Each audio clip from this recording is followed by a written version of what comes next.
गरीबी क्या होता है दोस्तों? हम सबको लगता है कि जिसके पास पैसा नहीं है वही गरीब है। पर क्या सिर्फ पैसा ना होना ही गरीबी होता है दोस्तों? जब भी कोई ये सवाल पूछता है कि दुनिया के सबसे अमीर देश कौन है या फिर दुनिया के सबसे गरीब देश कौन है, तो हमारे दिमाग में सबसे पहले जवाब क्या आता है? जब हम अमीर देश के बारे में सोचते हैं तो हमें लगता है अमेरिका और यूरोप जैसी कंट्रीज ही अमीर है। और जब हम गरीब देश के बारे में सोचते हैं तो हमें पता है कि अफ्रीका की सब सहारन कंट्रीज जो है, एशिया में इंडिया, पाकिस्तान, बांग्लादेश जैसे कंट्री गरीब है। पर क्या सच में हमारे इंडिया गरीब है? आज इंडिया वर्ल्ड की 5th लार्जेस्ट इकोनॉमी होने के बावजूद भी दुनिया की नजरों में आज इंडिया को एक लोअर और मिडिल इनकम कैटेगरी में ही रखा जाता है। पर ऐसा क्यों है? क्यों दुनिया आज वर्ल्ड की 5th लार्जेस्ट इकोनॉमी होने के बाद भी इंडिया को एक गरीब देश की तरह दिखता है?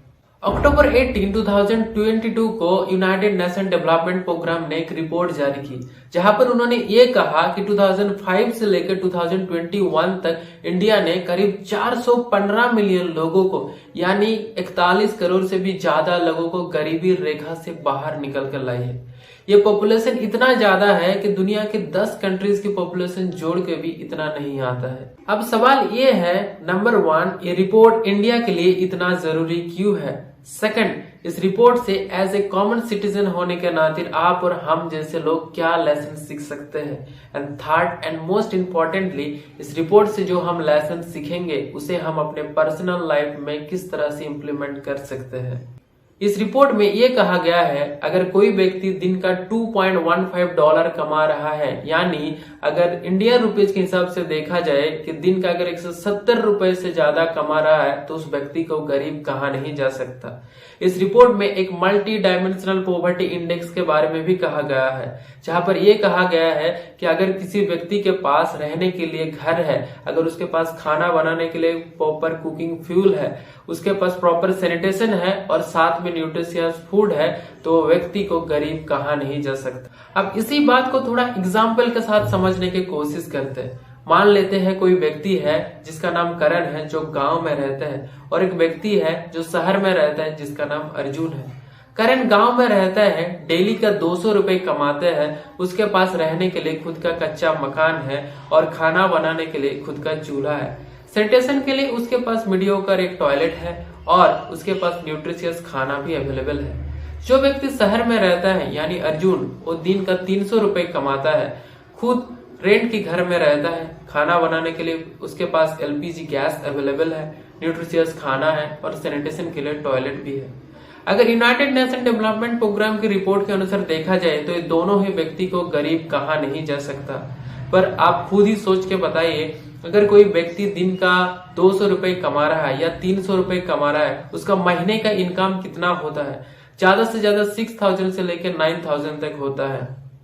अब आप ही बताइए, अगर कोई व्यक्ति महीने का 6000 या 9000 कमा रहा है, क्या वो इस पैसे से अपनी जरूरत को पूरा कर पाएंगे?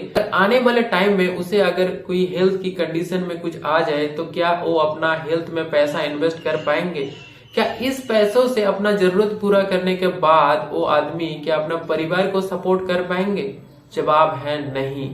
रिपोर्ट चाहे जो भी हो, ग्राउंड रियलिटी इससे हमेशा अलग है। तो ये रिपोर्ट इंडिया के लिए इतना जरूरी क्यों है? 2005 में जब ये रिपोर्ट आया था, तब इस रिपोर्ट में कहा गया था कि इंडिया की 55% पॉपुलेशन आज गरीबी रेखा के नीचे है। अब जब किसी देश की आधे से भी ज्यादा आबादी गरीबी रेखा के नीचे है, तो गवर्नमेंट में चाहे किसी भी पार्टी की सरकार क्यों ना हो, वो स्टेप लेने में मजबूर होते हैं।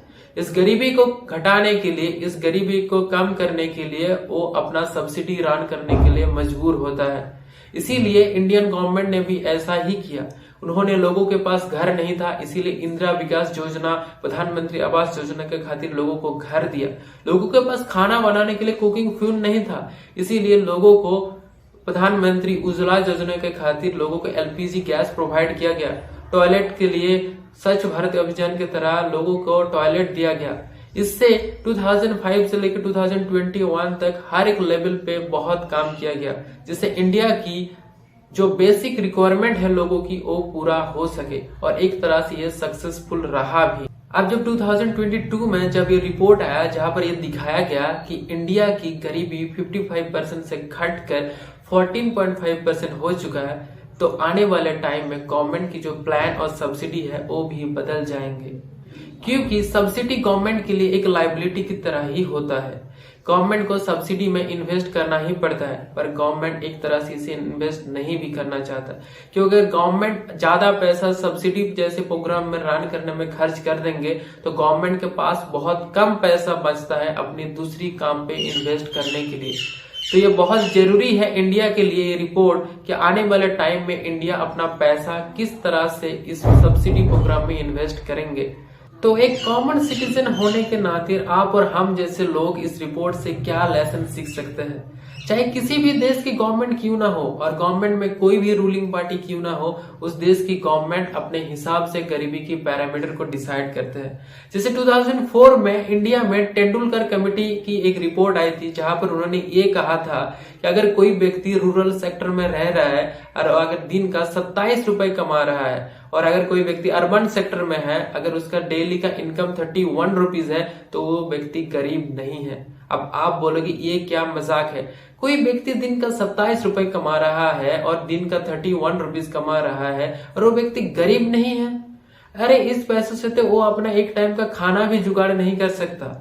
इसीलिए इस रिपोर्ट को थोड़ा चेंज किया गया और 2015 में रंगाराजन कमेटी की एक रिपोर्ट आया जहां पर उन्होंने ये कहा कि अगर कोई व्यक्ति रूरल सेक्टर में 32 रुपीज पर डे कमा रहा है और अगर अर्बन सेक्टर में 47 रुपीज कमा रहा है तो व्यक्ति गरीब नहीं है। अब 2004 से लेकर 2015 की रिपोर्ट में क्या अंतर है? दोनों ही रिपोर्ट तो एक जैसा ही है। ये इनकम की लेबिलिटी को बहुत कम किया गया है ताकि गरीबी को कम दिखाया जाए। अब आप तो पूछोगे ये क्या मजाक चल रहा है, चाहे कोई आदमी 30 रुपए कमाए या 50 रुपए कमाए, वो पैसा बहुत कम है एक आदमी का डेली का रिक्वायरमेंट पूरा करने के लिए भी। तो क्या इन लोगों की ये बात पता नहीं है जो लोग रिपोर्ट बना रहा है कि दिन का 50 रुपए से एक आदमी का दिन का 2 टाइम का खाना भी नहीं चल सकता? ऐसा नहीं है, सबको पता है ये 50 रुपए बहुत कम है, फिर भी गवर्नमेंट जानबूझकर इस पैरामीटर को बहुत नीचे रखता है क्योंकि उनका देश का जो रिपोर्ट है गरीबी का वो कम दिखाया जाए। अगर गरीबी ज्यादा होगा तो गवर्नमेंट मजबूर होगा सब्सिडी जैसे प्रोग्राम में ज्यादा पैसा इन्वेस्ट करने के लिए, और अगर गरीबी कम होगा तो गवर्नमेंट को कम पैसा इन्वेस्ट करना पड़ेगा। बात सिंपल है, किसी भी देश की गवर्नमेंट सब्सिडी जैसे प्रोग्राम में ज्यादा पैसा इन्वेस्ट नहीं करना चाहता, क्योंकि अगर वो सब्सिडी में ज्यादा पैसे इन्वेस्ट करेंगे तो उनके पास बहुत कम पैसे बचेंगे अपने फ्यूचर प्रोजेक्ट में इन्वेस्ट करने के लिए। इसीलिए जानबूझकर इस गरीबी की जो पैरामीटर है उसे नीचे रखा जाता है। तो जब इलेक्शन के टाइम आता है और कोई भी पार्टी की मेंबर्स आके चिल्ला चिल्ला कर ये कहता है कि देखिए हमने इतना काम किया है, लोगों को इतनी सारी घर दिए हैं, लोगों को इतनी सारी टॉयलेट और फूड और एलपीजी दिए हैं, तो फिर आप भी एक बात समझ लीजिए, किसी भी व्यक्ति के लिए एक नॉर्मल और बेसिक जिंदगी जीने के लिए एक घर होना, प्रॉपर फूड होना, सैनिटेशन होना और न्यूट्रिशियस फूड होना एक बेसिक मैंडेटरी चीजें है।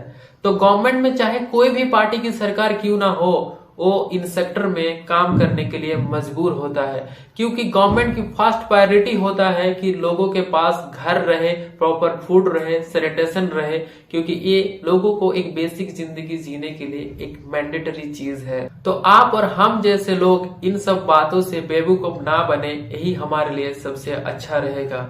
क्योंकि रिपोर्ट में चाहे कुछ भी रहे, गरीबी की पैरामीटर चाहे कुछ भी हो या हमारे देश की गरीबी की परसेंटेज चाहे कुछ भी हो, एक्चुअल ग्राउंड रियलिटी हमेशा अलग होता है और हमारे लिए इतना खुशी की भी बात नहीं है। अब आते हैं इस वीडियो की सबसे इम्पोर्टेंट पार्ट में। इस रिपोर्ट से जो हमें लेसन मिलता है उसे हम अपनी पर्सनल लाइफ में किस तरह से इम्प्लीमेंट कर सकते हैं। आज इंटरनेशनल कमेटी की रिपोर्ट के अनुसार आज हमारा देश सबसे ज्यादा यंग कंट्री है। आज इंडिया की 66% आबादी यानी 80 करोड़ से भी ज्यादा लोगों की उम्र 35 साल से कम है।